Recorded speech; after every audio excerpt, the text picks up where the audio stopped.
a short duration. Looks like we have started the recording. This is going to be a very informal presentation. Please feel free to interrupt me at any time. I like to make it as interactive as possible. The more questions you have, the better it is for me, because I would like to tailor the presentation to suit your needs, and hopefully you'll get more out of it that way. So I was asked to speak on creating compelling landscapes from around the world, and I thought that was a really great topic.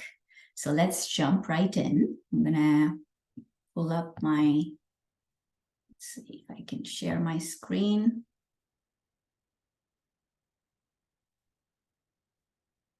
And share. And we'll go to the full screen mode.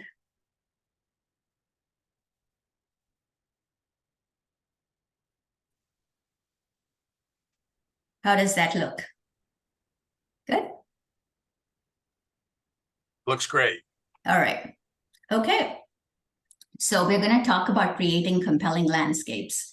And irrespective of whether you are interested in landscape photography or pursue photography of a different genre, the basic principles that I'm talking about today really apply to anything. We are, after all, chasing light, right? So what I'm going to focus on is how we do that and how we create compelling visual stories, whether they're based in nature, whether they're street photography, portrait photography, it really doesn't matter. The examples I use will obviously be from nature because that's what I shoot, but hopefully this will apply to anyone interested in any genre of photography. I don't have to tell you more about me because Stephen gave such a wonderful introduction. So no point in wasting time on this. So let's move on. I just wanted to add that, you know, in radiology, we focus on being exactly like every other radiologist. You follow the rules, you know, there is no scope for error. So once you're trained to do something a certain way, you do it exactly the same way every single time. So photography brings a completely different dimension to my life where I get to break the rules on a constant basis. I get to step out of that dark room and enjoy nature and colors and light. So it's a beautiful balance to combine the two careers. However, time is a constraint. You know, there have been months where I have worked without a day off between photography and radiology. So I think the time has come for me to become a full-time photographer now. So I have given my notice at work. And starting in May of 2024, I will become a full-time photographer. And even though I love radiology and love medicine, it's just that time is so precious that I have decided to invest more in photography at this point. So this is one of the slides that I throw up with every single presentation of mine. I think it's very important before we jump into analyzing image creation or image rendition, it is important to ask ourselves, why do we photograph in the first place? What is the purpose behind our photography? For me, that was to create healing images. You know, I was walking the walls of the hospital were barren for me. They did not create an ambience of healing. And the abstract art that was displayed was not really connecting with me emotionally.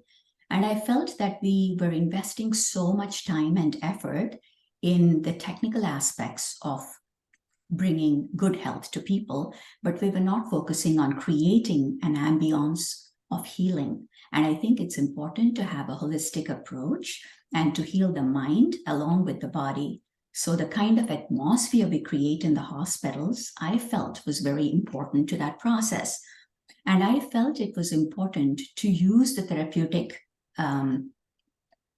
power of nature and bring it to the hospital. So I started putting up my images of nature throughout the hospital and hoping to transform them into places that would calm the mind as we try to heal the body. So that was the basic purpose for my photography, which is why I gravitated towards shooting nature more than portraiture or street photography or anything else. And also, it kind of defined my individual style, because if I'm trying to create images that tend to calm your mind and give you this feeling of Zen, then it's important to find landscapes and subjects that lend themselves to that kind of feeling, that lend themselves to minimalism, to a harmonious feeling, to serenity, calmness. Once you find your individual purpose, it becomes a little bit easier to define your individual style because you're trying to fulfill your purpose. So always, I recommend people ask themselves, why do I photograph? What is it that inspires me to pick up the camera? And then go on that creative journey. So I was asked to talk about how we find different locations and how we create these compelling images. Just wanted to pop this slide in. This is an image from New Zealand. Obviously a spectacular scene where we have glaciers melting, alpenglow on the mountains, we have cumulus clouds, beautiful water texture, everything one aspires to have, right? You should watch this. You should do this with me. No. So what we're trying to do is to put ourselves in front of beautiful places in order to create beautiful photographs. It's common sense, isn't it? But that does not mean you necessarily have to go to an exotic location to create compelling imagery. In fact, closer to home is even better because it's important to have a special connection to what you're photographing in order to create compelling images. If we, as photographers, do not connect to the subject before us, then we have already lost in creating a compelling image. If we don't have an emotional connection, I guarantee you the audience is definitely not going to have it. So first and foremost, finding subjects that we are drawn to. Second, finding places with a special connection and meaning to us. Third is, of course, accessibility. What are the physical limitations we have in terms of getting to the location? Can we hike up the distance? Are we able to drive to it? What is the atmosphere like? And then, of course, affordability and budget. So it's literally just common sense. We take those 4 things into account and ask ourselves, what makes sense when it comes to finding the locations?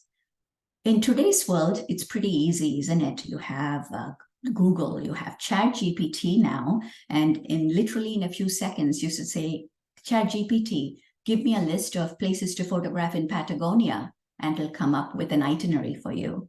You could go to Google Earth and pull up the Google Maps and say, show me pictures from these various locations, and you have a whole list of photos coming your way. So finding locations in today's technological world is very, very easy. But once you get to the location, creating compelling images tends to be quite difficult. I love this quote by Ansel Adams, which refers to creative vision. And it's so important to understand that what you bring to the landscape is as important as what the landscape brings to you. You will notice throughout my talk that I refer less to the technical aspects of photography and more to the aesthetic aspects. The reason I do that is because through YouTube or through Google or through just reading through the plethora of information out there, it's very easy to become tech savvy when it comes to operating a camera, operating a lens, tripod, whatever. But the aesthetic side of photography, how you see a scene, how you analyze it, your composition, your execution, and the subsequent image rendition, that's far more difficult because that draws upon who you are as an individual. What do you bring to the landscape? So when Ansel Adams said you don't make a photograph just with a camera, you bring to the act of photography all the pictures you have seen, the books you have read, the music you have heard, and the people you have loved. In essence, you're pouring yourself into the image when you're creating one.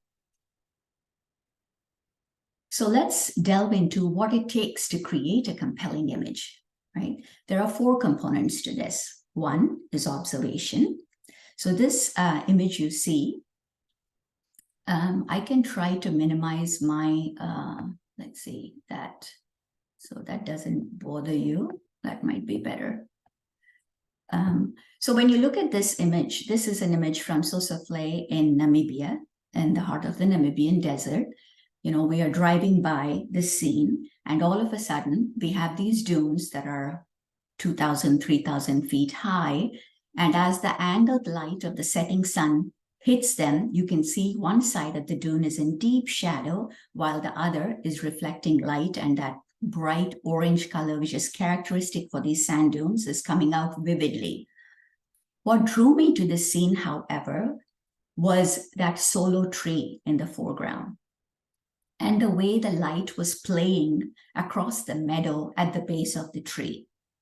So the colors, the contrast, the quality of light through the scene is what drew me to the scene, stopped the car, jumped out, ran to this, composed, and shot.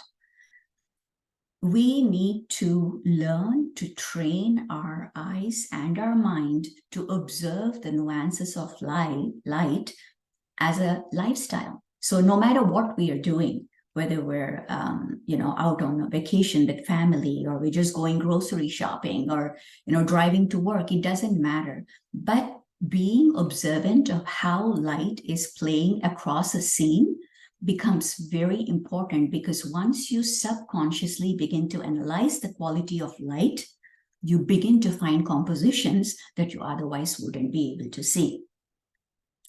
So observation. Let's delve into each of this a little bit deeper now. I want to tell you a story about Ansel Adams. This is a very popular picture, and one that quite a few of you probably recognize.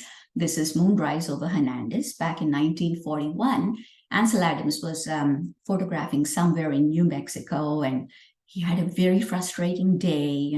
His compositions weren't coming together. He was trying to photograph this tree, and it was just too many distractions. Finally, he said, forget it, I cannot do this, and started driving towards Santa Fe. And he knew that the full moon would be rising, so he was on the lookout to see if any interesting subjects would present themselves. And as luck would have it, the light of the setting sun was illuminating low clouds that were just above the mountains. The moon had risen above the clouds, and the light was also shining on the cemetery with the crosses in the town of Hernandez. Now, Ansel loved to photograph buildings, actually. Even though he's famous for his nature photographs, his architectural photographs are equally powerful. And so when he saw that combination of nature and the town, he felt this was a powerful visual story. So he jumped out of his car. His 7-year-old son was with him. So he jumps out of his car. He runs to the place where he sets up his camera. And you can imagine how cumbersome that process is back then. And then he yells to his son to bring him his light meter, because he's trying to figure out what exposure to make. Now the son, poor boy, he doesn't know what he's looking for, can't find the light meter. So now the light is fading. Ansel is getting frustrated, and he says, forget it. I'm just going to make a guesstimate, and I'm going to make this exposure. It's just going to be 2 pictures and I'll be done. So he makes the picture in 1941. And then he had a creative vision for this image that did not come to fruition till, believe it or not, 30 years later. So for 30 years, he kept this in his archives, kept thinking about this image, and kept thinking about how to post-process it so that it fulfills his creative vision. Once it was released in 1971, of course, it became a huge hit, and only 1,300 prints have been made total, and the last print sold in 2019 went for $773,000. Why do I tell you this story? Because this was the original scene before Ansel Adams processed it. Do you see how the sky is washed out and gray, right? The moon is there, and your eye will probably travel to it, but this scene would not have the same visual impact as the one I showed you before, this one. And you wouldn't even notice the crosses in the foreground if it had not been processed the way Ansel did. And then, of course, the title is Moonrise over Hernandez. So he's telling you what the story is about, right? So for anybody who is a purist when it comes to post-processing, please remember that long before digital art came into play, we were doing post-processing using the tools we had at hand, which was burning and dodging. When Galen Rowell applied his dramatic colors, he was doing that also as part of the post-processing, right? So we have grown up in an era, photography is personal expression. It is expressing your individual style.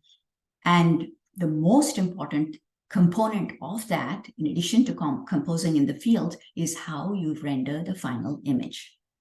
So if any of you are struggling with an image that you have shot but don't know how to process, remember, if Ansel took 30 years, we sure can as well. So that brings us to focused observation. Like I said, be very observant of the quality of light, be mindful, be purposeful, and be aware of the decisive moment. Because as light plays across the scene, there will be a specific point in time that we have to press that shutter to get that compelling image. So we need to be ready to wait and then execute. This is, of course, Last Light on Horsetail Fall, which is a very popular image by Galen Rowell. I'm sure you recognize it. In February, for just 2 weeks, we have the light of the setting sun hitting this transient waterfall that forms only when there is enough snow on El Cap, enough sun to melt it. So we get the water flowing down the face of El Cap, and then the light is just at the right angle to hit it. So it transforms it into a river of lava. Galen had gone mountain climbing, which he loved to do in Yosemite. And I'm sure this was witnessed by many people before he saw it. It was actually photographed by Ansel Adams decades before Galen photographed it. But Ansel rendered it in black and white, and it never really got any attention. Galen, on that day, went mountain climbing, came back, was driving out of the park, and he suddenly saw the scene. So he jumps out of his car, runs towards the meadow from where he can get a better view of this, sets up his camera and starts shooting.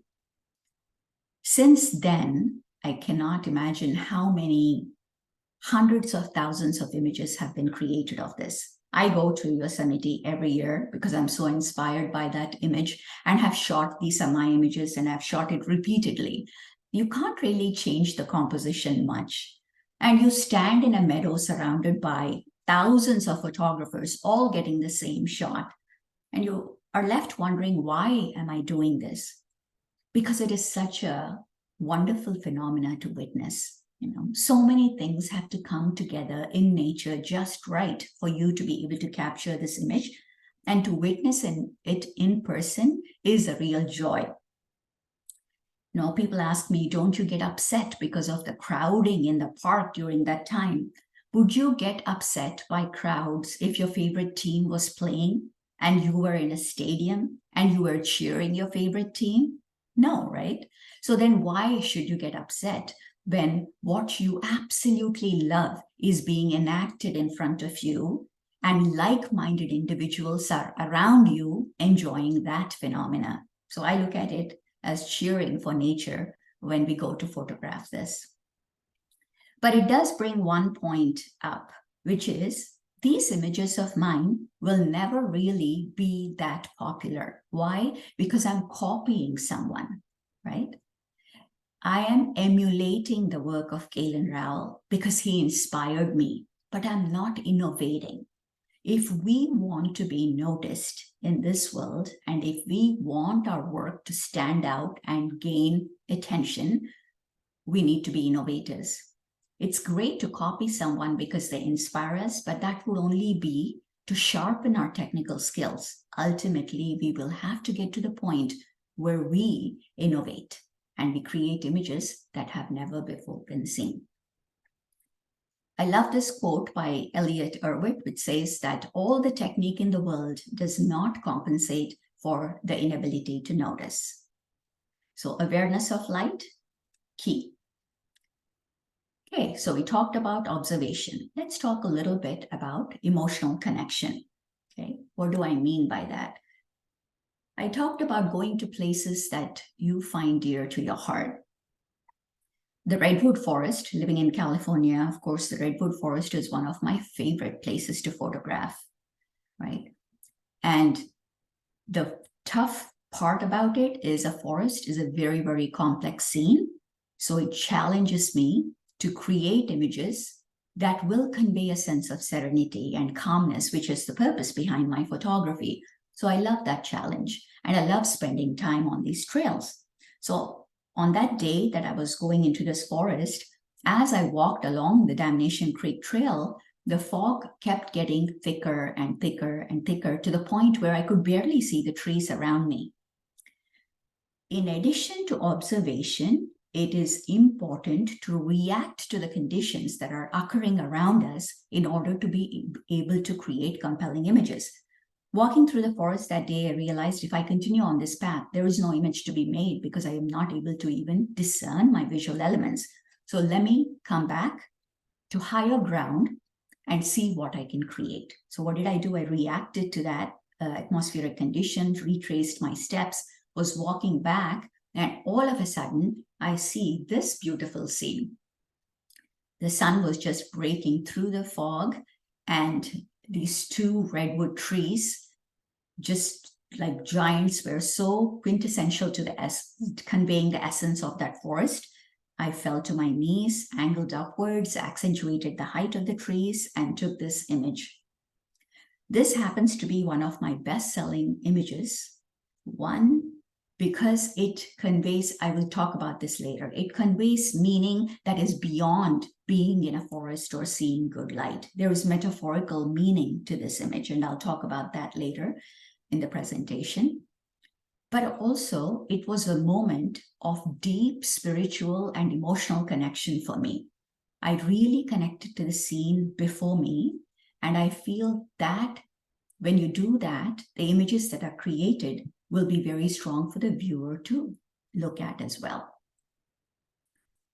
So then this brings us to the next two components, capturing the scene and image rendition. Everything else I spoke about so far, you probably have some essence. You think along the same lines and you're like, okay, Sapna, get to the meat of it. Now, really tell us, what are the tips and tricks that you use to create compelling images? I'm going to discuss some very basic concepts. I cannot stress upon you the importance of these basic concepts and how often they are ignored when we go into image creation. So let's jump into it. What are we trying to do in nature? Remember that forest scene I talked about? And I said, there is so many things grabbing your attention. We're trying to get configuration out of chaos. I like that. I like that terminology. So we're trying to simplify things, right? Now imagine yourself driving on the highway, okay? How are you able to successfully do that? Because irrespective of the plethora of visual information that is being presented to you, this 4-lane highway, there's cars everywhere, there's highway signs going by, there might be a cop car off on the side, somebody is trying to cut you off from the right lane. So many things are happening, and yet your mind knows what is important and what is not important. So you are paying attention to that cop car or that sign that is coming up or that car that is trying to cut you off at specifically the time that you need to be paying attention for it, right? If you gave equal priority to everything that you're seeing, that would be very chaotic, isn't it? So as human beings, we are fortunate to have our minds analyze the information that is being received through our eyes and clarifying for us as to what is important and what is not important so that we can focus on what is a priority. The camera, unfortunately, is a tool that lacks a brain. When you take an image with a camera, it is going to take equal priority to everything in the scene, right? It doesn't know how to differentiate. It is our job then to be the mind of the camera and bring back that relevance of hierarchy, of priority, of what the visual story is actually about. What does the viewer need to focus on and what is important in the scene? How do we do that? Well, fortunately for us, as human beings, we have evolved to understand what is important based on 4 things: brightness, contrast, color, and texture. These 4 elements are all we can use to tell the viewer, hey, this is important, this is not important. So look at this image for a second and ask yourself, where is my eye traveling to in the scene, right? It's going to travel to the area of brightness, which is the light coming across the mountains there. It's going to go to the area of sharp contrast, which is the photographer standing on that ledge. And then it's probably going to bounce back and forth because the photographer is looking at the light, right? So this is the visual pathway that is going on. It is important to understand that. And your eye is not going to go to the periphery of the frame because there is really nothing of interest out there. There's no brightness, there is no sharp contrast, nothing else is going on. So by applying the basic 4 principles of brightness, contrast, color, texture, and of course adding a human element will always grab the viewer's attention. You can literally direct the eye of the viewer through your frame. So it has to be a very deliberate visual pathway through your frame in order for it to be a compelling image. Take a look at this one. This was from Ladakh, India. The previous image is from Alaska. This is from Ladakh, India. Here, this was a very, very impressive mountain. You can get right up to the base of the mountain and it just towers over you several thousands of feet. And the light of the setting sun hits it in a very dramatic fashion, and you have this beautiful river in front. But if I asked you to close your eyes and open them and tell me where your eyes land, I guarantee you, every one of you will say it lands on the mountain with the light. Why? Because brightness and color will grab your attention. After that, you may move to the soft light on the mountain in the foreground, in the background, or you might begin to explore, the color in the clouds, or you might be drawn to the texture of the water and the soft color there. But first and foremost, the mountain talks to you, right? So that is the kind of visual pathway we need to understand, because if you are trying to draw attention to a focal point, then you need those components of contrast, color, and texture to work for you in bringing attention to that focal point. I also like to talk about this as in you're enacting a play on a stage. Say we're talking about a stage and a drama is going on. The stage will need to have light focused on the subject that is about to give the dialogue, isn't it? Because you're trying to draw the viewer's attention to that one actor who is speaking on stage. You're not going to light up the whole stage evenly. That's what we're doing even in the photograph, enacting the drama. Here is another example, and it works every single time. Again, if you close your eyes and then you open your eyes and consciously follow where your eye travels through the frame, I guarantee you it will go to this area of sharp contrast before it goes anywhere else. And then later on, you'll realize, oh yeah, this is San Francisco, and I'm looking at fog rolling in. There's guard beams going off everywhere, and there's the shore by the side. All of that ancillary information comes on later. But the emotional connection you make is immediate because you're looking at the light and contrast on the trees. Hope everything is making sense so far. So that was how we use brightness, color, contrast, and texture to create a compelling image, okay?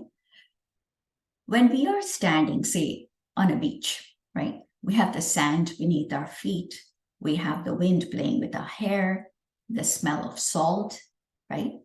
You have the texture, the smell, touch, everything, all your 5 senses, your visual senses, everything is coming together and creating a 3D experience for you. Now, our task as photographers is to take all those 5 senses and condense them to one sense, the visual, and create an image which will compensate for the loss of all the other senses. Now, that's a daunting task, isn't it? They're saying, we are going to experience something with all our senses, but then we're going to create something that conveys the same feeling and just be able to do it with this 2D frame. That's tough. But there is a way to do that because there is a science behind the art. And once we understand that, it becomes pretty easy to actually start accomplishing that with our images. So what is the first thing that happens when we go from a 3D experience to a 2D flat plate? We lose depth, don't we? Because now everything is condensed to this flat plate. So now we have to bring back depth to an image.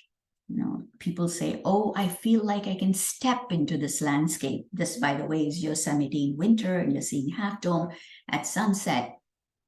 And, there are images that you feel like you're stepping into the frame, that 3D feeling. How is that being conveyed? That is no accident. It is because some deliberate steps have been taken to make you feel that way. Okay, so what are those steps? Let's look at them. This is where I want us to understand the concept of transitions. You see, when we are standing at a place, things that are very close to us tend to be in sharp focus. Things that are farther away from us tend to be in soft focus, right? And so our mind understands that this is close and that is far because we are seeing them differentially. If you render an image where everything is super sharp from the foreground all the way to the background, you're essentially eliminating that concept of depth because you're not replicating what you're seeing in nature. So this concept of transitions is very useful when applied to a 2D image, right? Look at this image on your left-hand side. This is Death Valley. See how the textures in the sand in the foreground are very, very sharp, granular, right? Contrasty. And then you look at the foreground, you can barely make out the texture of the sand on the sand dunes. This is how it would be in reality too when you witness the scene. I just accentuated that. How? By adding a little bit of sharpness to the foreground, a little bit of Orton effect to the background. The next concept after sharp to soft is cool to warm. Changes in temperature when you go from something that is cool, in this particular instance, blue tones, to something that is warmer, gold tones that you're seeing on the dunes, you again introduce that idea of depth. This is near, that is far. Another way to do it is to go from saturated to desaturated or desaturated to saturated. Either way, you're telling the viewer's eye, hey, this is close, that is far. There is a certain amount of distance between these visual elements. And of course, luminance, right? Going from darkness to brightness. You are essentially leading the viewer's eye through the frame. This is a very important concept. I don't see enough people talking about it. And I feel when it comes to nature or landscape images, creating that 3D feeling is a crucial step in creating compelling images. So let's look at this image. Just a couple of quick examples for you to understand how these principles are applied, right? I'm sure as soon as you look at this image, as photographers, you realize, hey, Sapna, I know what you're doing here. You're using leading lines. Yes, I am, right? The branch is a very strong leading line telling you to look in that direction. The rocks have leading lines telling you to look at the mountain, right? So that is very evident the minute you look at it. Now let's look at it a little bit more carefully and ask ourselves, what else is adding to the depth in this image? How about the sharp texture on the rocks? The softness to the mountain is in contrast to that, isn't it? So we are going from sharp to soft. We're going from dark to light. We're going from cool to warm. You see that? So each of those transitions have been applied through the image in order to convey the sense of depth. These elements are already present in nature. We just need to be observant of them and accentuate what we already saw in nature when we are post-processing the images. Okay. All right, let's look at some more examples. In each of these instances, you'll see the same thing play out again and again and again. We love the wide angle, right? Because it brings that foreground subject so close to us. We can take small flowers and turn them into gigantic ones. And we love doing that because it invites the viewer to step into the frame. And remember to use transitions to convey that sense of depth so that the eye travels through the frame and goes into the background. Okay. You'll see the same thing playing out: sharpness to softness, darkness to lightness, cool to warm, right? And every time you see an image that you feel, wow, I really like the depth in this, please do analyze it. Pause for a second and analyze for yourself. Why does it work for me? And you'll see that these principles are applied, okay? So there we go. We brought back part of the 3D experience by adding depth to an image. Next concept, isolating visual elements. This goes back to that principle I talked about earlier about creating configuration from chaos, where I said we are being fed a plethora of visual information. It's important to elucidate what the story is about. Say you are writing a novel, right? And you have 50 characters in there. It's going to be difficult for someone to stay focused on that story, isn't it? Whereas if you had 5 characters and you had one primary character that the story is about, it becomes a much more simpler and easier process for the person reading the story to comprehend, follow along, get emotionally invested in your character, right? So simplifying a scene is crucial. Here, it is again a story of Half Dome, right, in winter, and again, inviting you to step into the scene. So let's analyze how we can isolate these visual elements. First of all, identifying what is the story about? Is it a story about Half Dome? Is it a story about clouds in the water? Is it a story about snow mounds in the foreground? What is the story about? How do I want to tell the story? What do we have to our advantage when we're trying to isolate visual elements? Okay. We go back to those 4 basic principles again. Remember, we only have 4 things we could really work with, and that's brightness, contrast, color, and texture. So if we want to isolate something, we have to start looking where these factors can be employed for us to make things less chaotic, more minimalism, simplify the scene, bring out the characters of our story in a powerful fashion. So light, so very important, right? This is again Namibia, this is Dead Play. And here, what happens is as the sun travels through the sky, there will be a time frame when the salt pan, which you're seeing on the bottom, will not be illuminated. But the sand dune in the background will continue to be illuminated. Okay.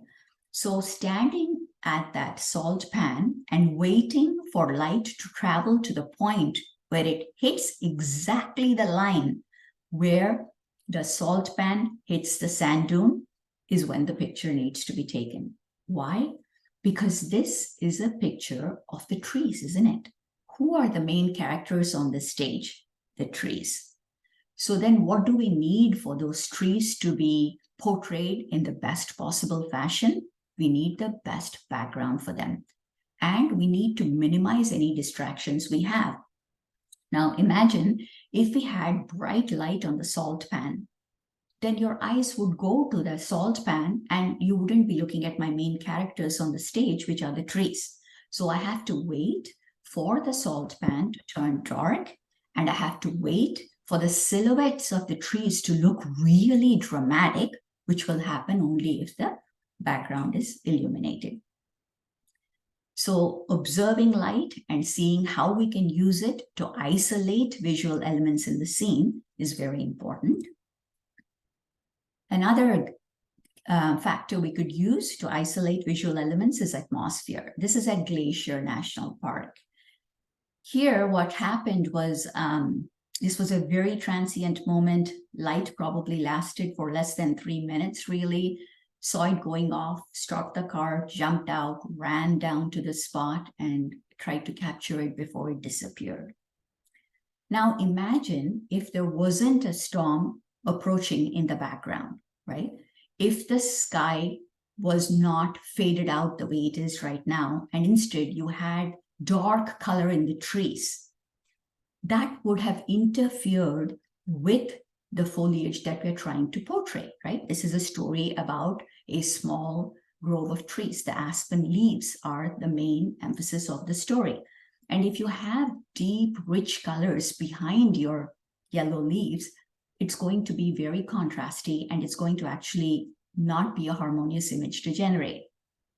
But having that snow squall coming in eliminated that, created that ethereal atmosphere we're looking for. And more importantly, it isolated these trees and the foliage from the foliage behind it. And that's why this image works. Plus the fact that the light of the sun hit these leaves at exactly the right angle, so they were literally glowing for us, right? And you could also argue, Sapna, should you have darkened down the, base, the snow at the bottom a little bit? Sure, you can do that. I just chose to leave it the way it is because I love the contrast between the snow and the bark of the aspen trees. So it's a personal creative vision. But what worked here in this image is the fact that we could separate the trees from the background. Here is another example. What are we using here? Color, right? We're using color to separate our visual elements. What is the story about? To me, it is a story about that dead tree. You could have all this fanfare around it. There are these butte. This is, of course, Factory Butte in Utah, Badlands. So you have this beautiful color on the butte. You have all of the fall foliage really glowing. You have the light of the sun hitting it. But that one dead tree, it actually stole the show, isn't it? Because of its architecture, because of the way light is falling on it, but mainly because of brightness and because of contrast and because of lack of color, which actually differentiated it from everything else that seemed so colorful. So again, we drew the viewer's eye to what we wanted them to look at and have an emotional connection to that tree. I will speak more about this image later. It's sort of like a visual poem. There is deeper layers to it and deeper meaning that we can delve into a little bit later on. So we talked about adding depth to an image. We talked about isolating visual elements. Now I want to introduce the concept of visual tension. What's that? So when we talk about our frame, our composition being very similar to a stage, right?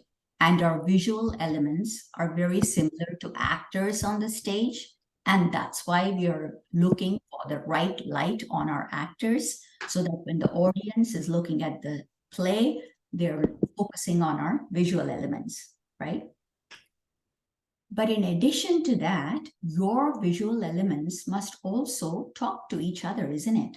Because in order to have a successful drama, there has to be a dialogue between the actors that will captivate the audience.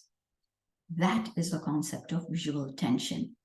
The relationship of the visual elements in your frame to each other, because that will determine how the visual pathway is going to play out through your frame.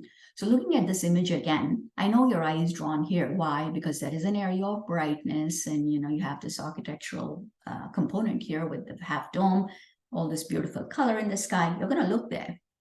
But you're also going to look down here. Why? Because again, there is color and there is contrast. So what are the two main actors, if you will, on the stage? We have half dome and we have the reflection, right? And The concept is the dialogue that is happening between half dome and the reflection is where the viewer's eye is going to travel. So this is going to be the visual pathway. Everything else, they're just supporting cast. Sure, you have some color in the foliage, you have, the classic oak tree, you have all the snow, but all of that is just additional actors on the stage, right? They're not the main. So they're all supporting characters. The main characters are really half dome and the reflection. That's important to understand. So when we create a frame asking ourselves, what is the story about? How am I going to make these visual elements work with each other so that I can bring about a visual pathway that will connect with the viewer? Let's look at another example here. Okay. So here we have obviously egret. This is the bayou, right? It's Caddo Lake State Park on the border of Texas and Louisiana. And so we have this beautiful, colorful foliage. And if I ask you from everything that we have learned so far, where is your eye going to go? You're going to say, it's going to go to the point of brightness, which is the bird, isn't it? And it's going to go to the point of maximal color, which is the tree. Okay, so let's say we agree that there are two characters on the stage now. We have the tree with its beautiful foliage, and we have the bird with its brightness. Now, what is visual tension? It is the dialogue between the actors on the stage, isn't it? So what's happening here? There are branches of the tree, the leading lines are leading you towards the bird. The beak of the bird is leading you back to the tree. So you notice how this dialogue is going on between the two visual elements so that your eye is now drawn to this visual pathway where you'll go from the tree to the bird and from the bird to the tree. Now imagine for a second, this bird wasn't looking this way, but it was looking to the right of the frame, away from the tree. What would happen? The tree would attract your attention. You would go to the bird, but then because the bird is looking away from the tree, your eye would exit the frame because we tend to look at what an animal or human being in the frame is looking at, right? So you would exit the frame. So that would not be a good visual tension for the image.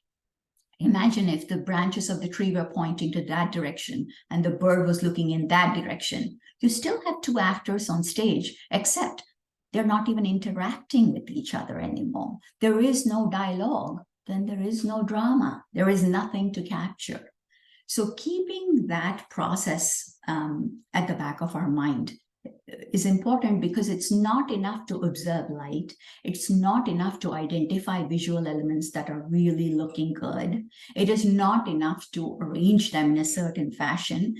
It is even more important to see how are these things interacting with each other. What is the kind of visual tension I'm creating in the image that is bringing that whole dialogue together for the drama to ensue.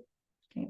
Now, I couldn't ask the bird to turn, but if I was aware of this is what I want, then I will wait till the conditions align, and that would be the decisive moment to take the picture.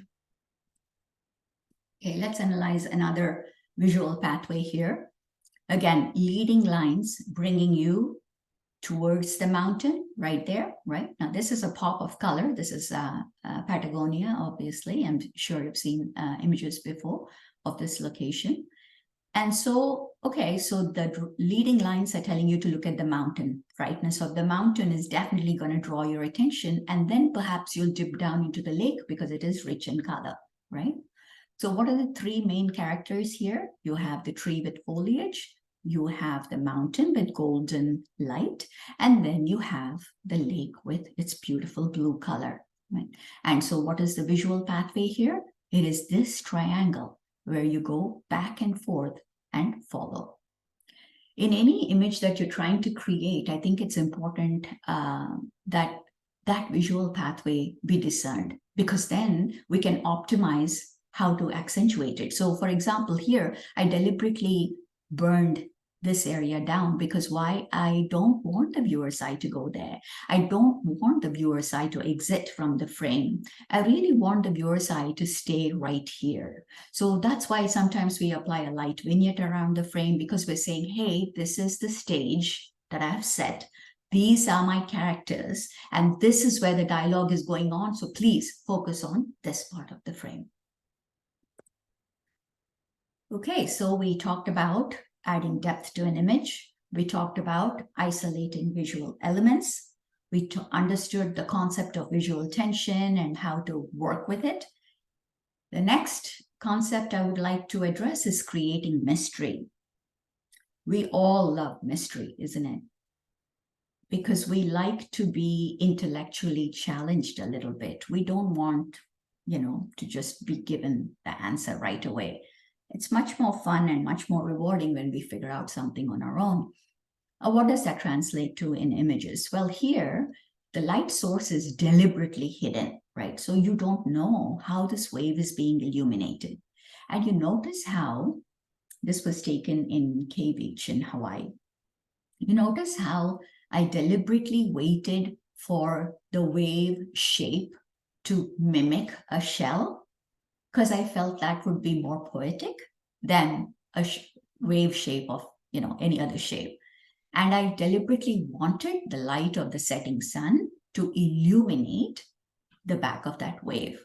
Did I know I would get it? No, I had some vague idea. I want an image like this, but I probably took, 250 waves before this one actually worked, right? But being aware that you're looking to create some mystery, it adds a lot of interest to an image, honestly. Let me give you another example. Here, this was taken in Alaska, Glacier Bay. What we're doing is actually circumventing icebergs in a boat. And it so happens that I could see an iceberg framing another iceberg behind it. And I thought, wow, that looks super interesting. It looks like a frozen wave, isn't it? And when people look at this, they'll have to scratch their head and ask themselves, what exactly are we looking at? Every nanosecond that a person invests in trying to understand your image, the emotional impact of the image is increased exponentially, right? We live in a world where we're constantly fed images on our phones, on our laptops, you're scrolling through images. It's just momentary, right? You don't really stop. You just keep going through the images and you never stop and stare. What is it that makes a person stop and stare? Sometimes it's something that is incomprehensible, because then they're like, wait a minute, what is that? Your curiosity is piqued. You begin to look at it and you analyze it. And now with every passing second that you're spending analyzing it, you're emotionally investing in it. And when you get the epiphany of what it really is, it's very rewarding. So now you have completely emotionally connected to the image. So creating mystery in your images can be a very powerful factor in compelling someone to look at them for longer. Here are two other examples. We love abstract images. Why? Because they add that level of mystery, right? This is the Utah Badlands. And, this is the Moonscape Overlook, very popular. It's near Factory Butte. And those mineral deposits are gorgeous. There are rivers that have run through and created all these, geographical patterns and textures and colors. And, people are looking at it and scratching their head and saying, I wonder what that really is. Mystery. Mystery creates interest in an image. On the left-hand side is one of my all-time favorite liked images on social media. It's ironic because that was taken with an iPhone.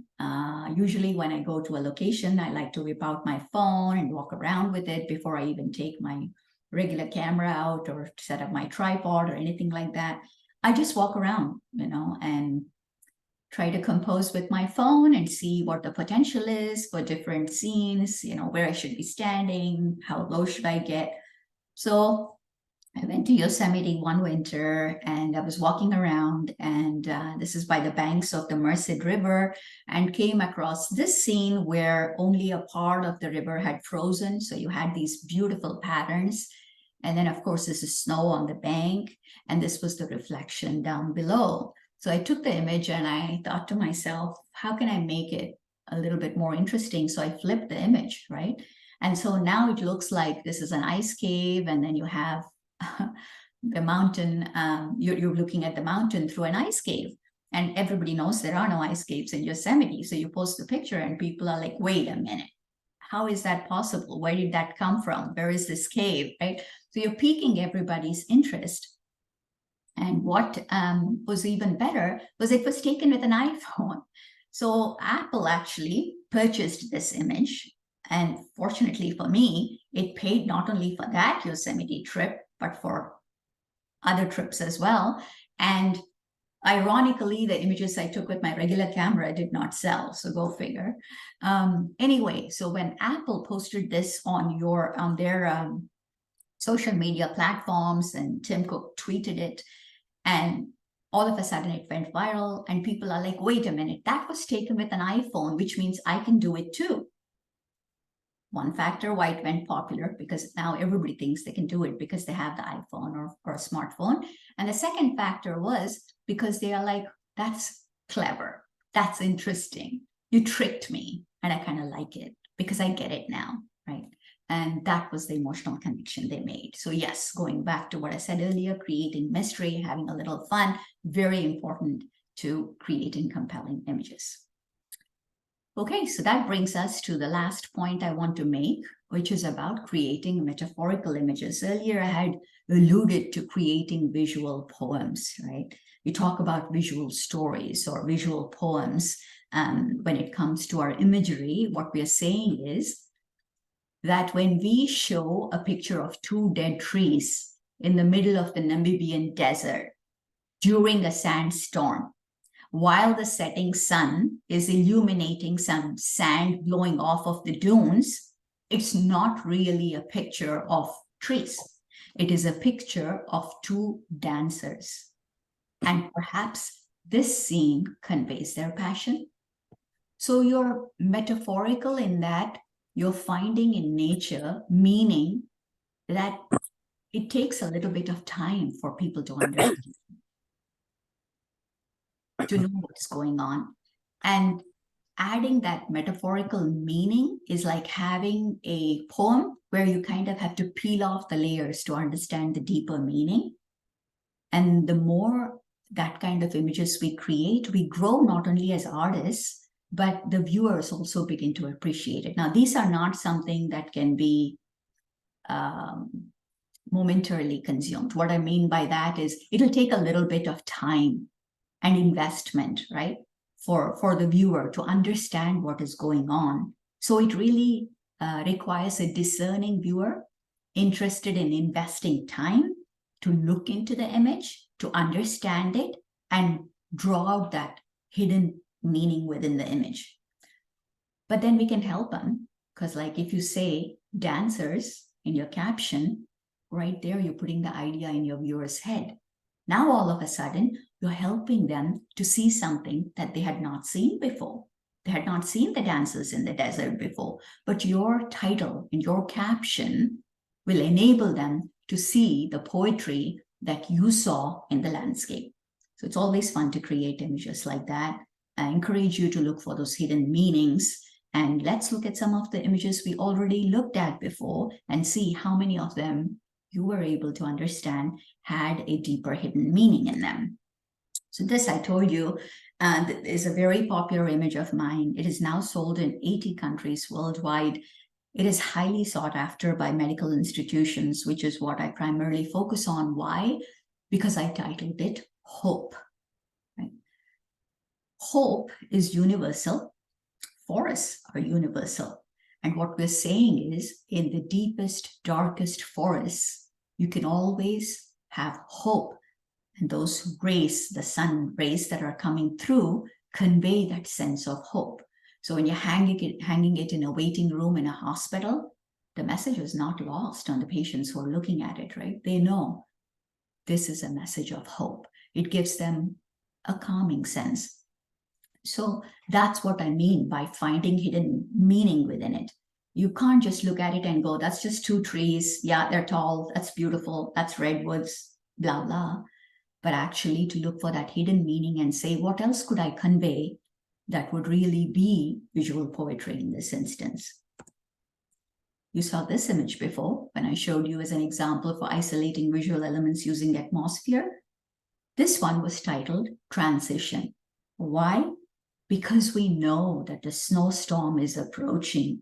We know these aspen leaves are quivering in the wind. We know that today is probably their last day, right? The last moment of glory, the glowing in the light of this sun.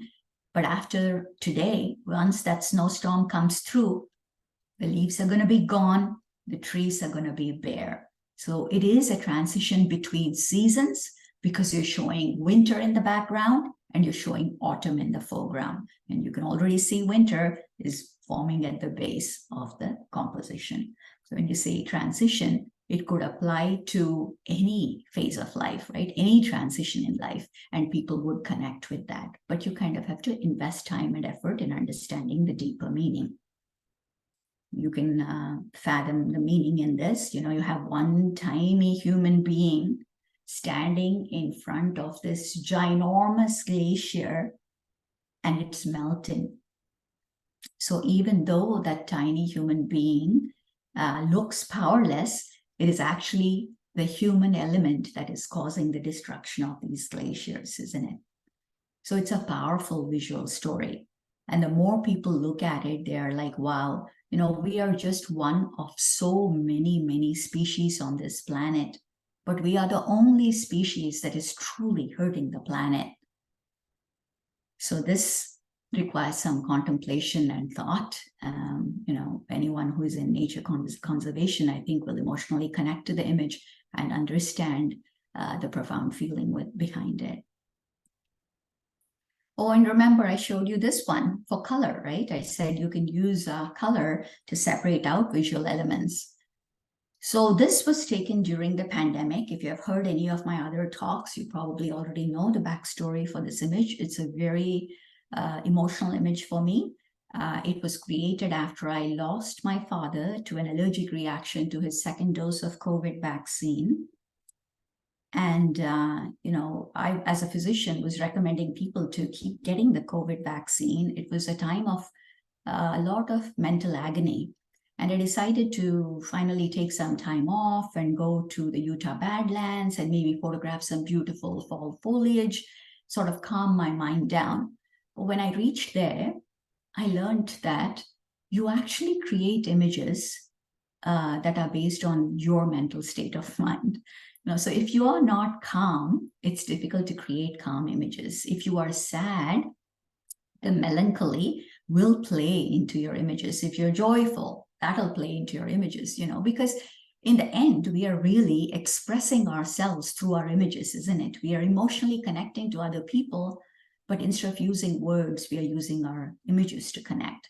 So, this bare tree, which was devoid of all foliage, showed me that there is grace even in death, right? There is grace in suffering. It is an inevitable part of life that we must learn to embrace and understand that it is part of the universal beauty that the journey of life has to go through.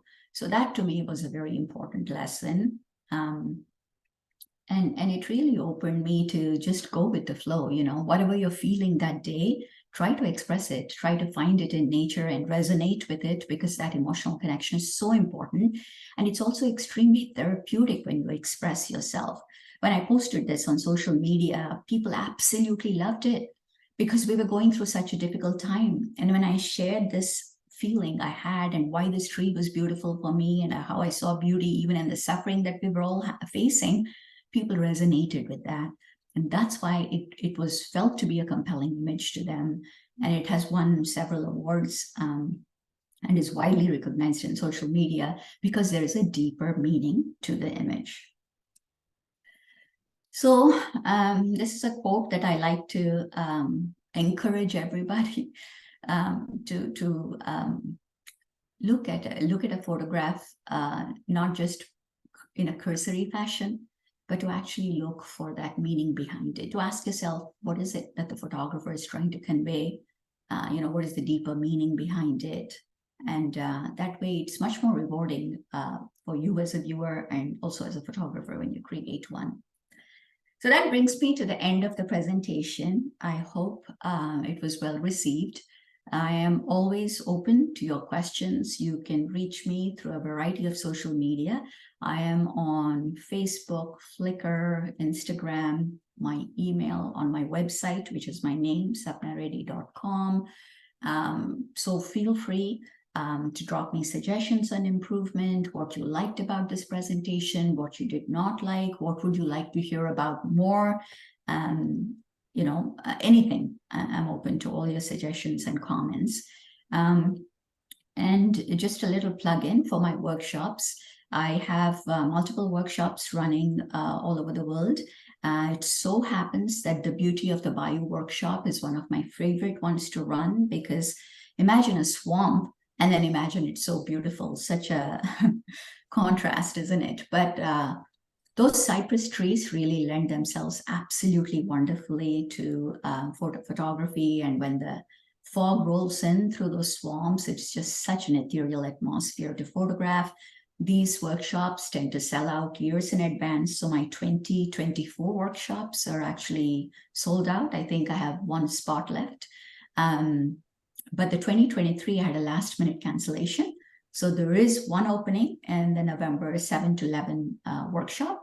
And it includes accommodations. I was able to find this really gorgeous mansion steeped in history in Jefferson, and that's where we'll be staying. And it includes all the boat tours, the guiding, everything is taken care of. Only food is not included. And of course, you're getting there is not included. So please do consider it. It's on my website, and you can let me know if you want to sign up. I haven't released it to the public. I wanted to release it to you guys as a thank you first. And so please contact me if you would like to sign up. And there is also an opening in the Colors of California workshop, which takes us through Yosemite, past the Eastern Sierra. So you're literally in the land of Ansel Adams and Galen Rowell. And we'll be photographing the spectacular fall colors throughout the area that inspired those photographers. And again, it's on my website. I'm not sure if you can register there because the registrations might be closed. So please reach out to me if you want to sign up for that. And I leave you with the best going forward. I hope you can find those moments of observation, of intention, of purpose, of mindfulness. It's literally like meditating when you're out there shooting and you tend to forget everything else around you. But I also want to bring attention to the fact that once you're really good with your camera and your gear and you're not messing with it much, there is a certain mindfulness that comes into that process, which means like in this particular example, the photographer is completely unaware that a bear is approaching and is shooting obviously in the wrong direction. But true mindfulness is when you can literally see the light on a blade of grass, the dewdrop catching light. You hear the rustling of the leaves. Like you're so present in the moment, and that sort of mindfulness is needed to create truly compelling images. You would hear the soft footfalls of a bear approaching too if you were truly mindful. So I hope you have those moments of mindfulness, and I hope the journey is a truly productive one for you and a therapeutic one as well. And please feel free to contact me. My email is on my website, and that's sapnareddy.com. Thank you so much for your time. I hope this was helpful, and do reach out to me with any questions you may have. Thank you. Thank you. Well, I have to say, I feel that in addition to seeing fantastic photos, I really think we've gained some real insights into the elements that create aesthetically pleasing images. Sapna seems to be particularly good at seeing those underlying elements and finding ways to share them with us. She used quite a number of of metaphors and even some analogies to help convey those ideas. And I actually learned some really interesting new ways of thinking about things. I wonder if you still have a few minutes. Can you hold on to see if we have questions, Sapna? Thank you. And just because I have the mic, I'd like to open with one. And I'm really intrigued by this idea of not trying to create a totally sharp landscape. Now, there's other times when I try to do it, I'm doing birds or macro or things like that purposely.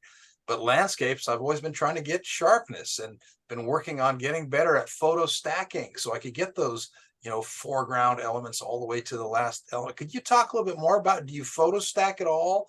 Or is it just done, at your discretion? And I also recall seeing from the Flickr sites that you use some f-stops I would have never tried to use. I mean, F20, F22 on some things where you're not getting maximum sharpness, but you're creating that beautiful image. Could you just spend another moment talk about sharpness or photo stacking and what you think is important about that? Yes, I'm glad you asked that question. I use focus stacking all the time, right? Because it has to be a deliberate, conscious process. We don't want to end up with an image with something blurred in the background because we didn't have the right f-stop, right? Or the right aperture. That is not the point. The point is that you have all the data you need in sharp focus, but when it comes to image rendition, you decide as the creator how you're going to convey depth. So it's not because something was not in focus, but it's because you decided to make it softer in post-processing with a deliberate purpose in mind, right? So there should really be no instance where you don't have the data for something that's not focused properly, right? So I always, if it's a very wide area that we're photographing, I will often move my focus point through the scene. I'll make sure I got everything, and then I'll review the images and say, let's see what works best and how much clarity do I need to bring into each of those planes to make it seem, more realistic to me. So yeah, it's not, you really don't want to ever stop at not trying to get the sharpest image possible. You do want that, but then you have to, once you have all the raw material, now you think back and say, now let's see, in image rendition, what do I want to do with it, right? So for example, Ansel, when he got that moonrise over Hernandez, he didn't underexpose to just show the moon or whatever, right? He actually did the right exposure and then said, okay, now I'm going to darken the sky because that's my deliberate creative decision. So that's how that should be handled. Thank you very much. And I just can only imagine how much your participants learn from you on these workshops. I mean, it must be a fantastic experience. Thank you. Other opportunities for questions for those that have. Now's the time to ask, Sapna. Make sure to unmute yourself first. I'll ask one. What goes into your process of scouting a location? Obviously, you just don't show up and the light's perfect and the everything is just right there. You talked a little bit about walking around with your iPhone to do the composition, but how often do you have to go back to a spot, or do you wait for it? Just a little bit of your thought process and how you scout a location to shoot. So what seems best, actually, Bruce, I think is like to not put yourself under too much pressure, So like say you want to shoot sunset on the beach, then I would encourage people to go the day before or go a few hours earlier and just set up and watch the light play through the scene. If you arrive at a place right when you have to shoot, that's way too much pressure, because then you're forcing yourself to find a composition in a rush. You're trying to, it has to be an enjoyable process. That image acquisition should be so enjoyable that even if you don't get the shot, you're like, hey, I had a great time. And when we learn to do that, when we learn to appreciate going out, when we learn to appreciate the time spent in nature, we come back as winners, whether we have the shot or not. So I think it's important to do that. Oftentimes I'll go a couple of days ahead of time. I won't even shoot. I'll just be walking around trying to get to know the place. And then, of course, times when the angled light is not there, I will just be scouting around. In order to set up a workshop at a place, I go visit the place, look around. Sometimes it works out and I'm like, hey, this place has great potential. We can create a lot of different kinds of pictures here. Sometimes it doesn't work out and you're like, that's okay. This is not going to work out. So I think removing any kind of pressure from ourselves is great. As for inspiration, there's so much in terms of visual imagery coming at us from all the places, right? So there's quite a bit to see. I like to look at the potential of a place. For example, if I'm going to Ladakh, India, I only want to know what kind of visual elements are there. I don't want to see specific compositions because I would like to be original and I don't want to be biased in any way.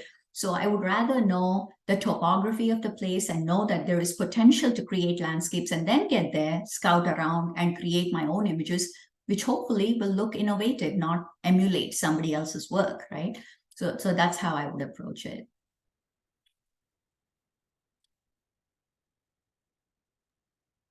Any other questions for folks? Now we've got her undivided attention right now. Any other questions out there? I think somebody typed something. Yeah, you need to unmute yourself to ask a question there. You still need to unmute yourself there. Oh, Now you're cooking. Sapna, I just what a wonderful presentation, and I look forward to using some of your suggestions and maybe going through some of my old photos to that I can redo them. But it's great seeing you again, and it was wonderful. Thank you so much. Thank you. We had another comment in the chat of someone who said that she was taking notes throughout your presentation. Way to go. And I'm glad this is recorded, guys, because sometimes it's a lot coming at you all at once. So it's kind of nice to have it recorded and, be able to take it in. Sometimes when you're editing something and like, wait, what did she say about adding depth or whatever? It's nice to go back and listen to it again and then work on it. So yeah, I'm glad it's recorded.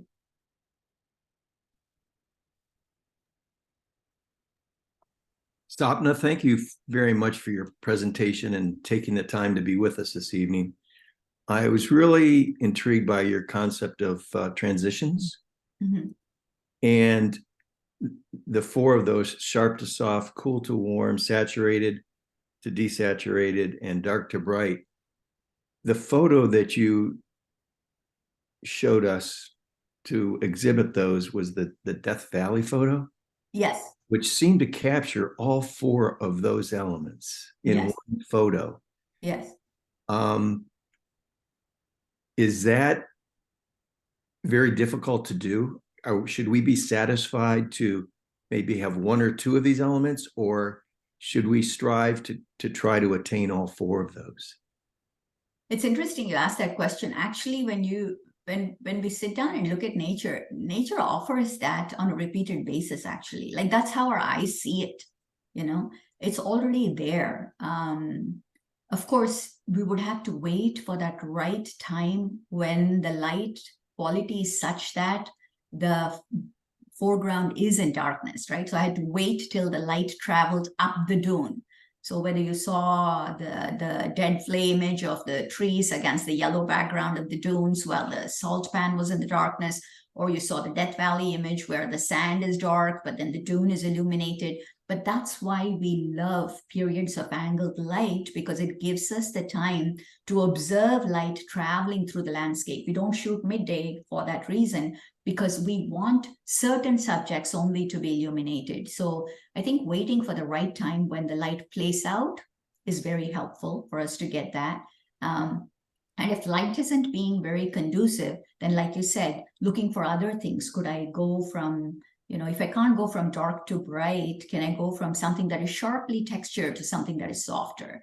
That would work, right? So if we don't have brightness, then we can work with color, or we can work with temperature, something else.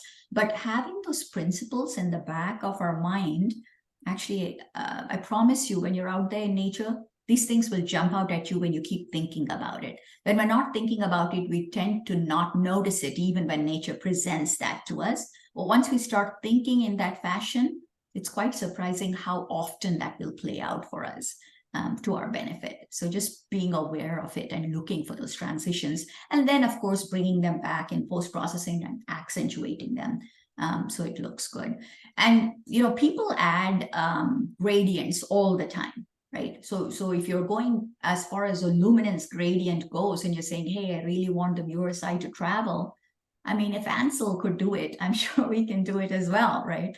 So it is not bad to add a gradient and say, hey, the light in the foreground is kind of too distracting for me. I think it's the viewer's eye is going to stop right here. Then by all means, let's add that gradient, darken it down a little, and then say, let's introduce the eye to the illuminated parts of the frame. So understanding how to treat it in post-processing as well is kind of important. Okay, very good. Thank you.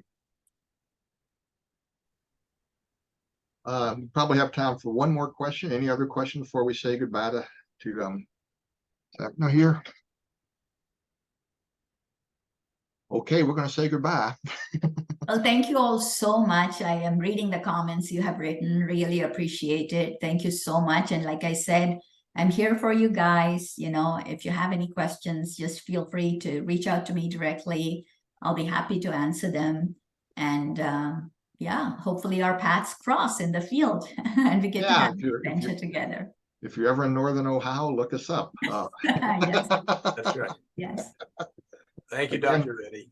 Yeah, Thank you. thank you Take very care. much. Bye. Bye.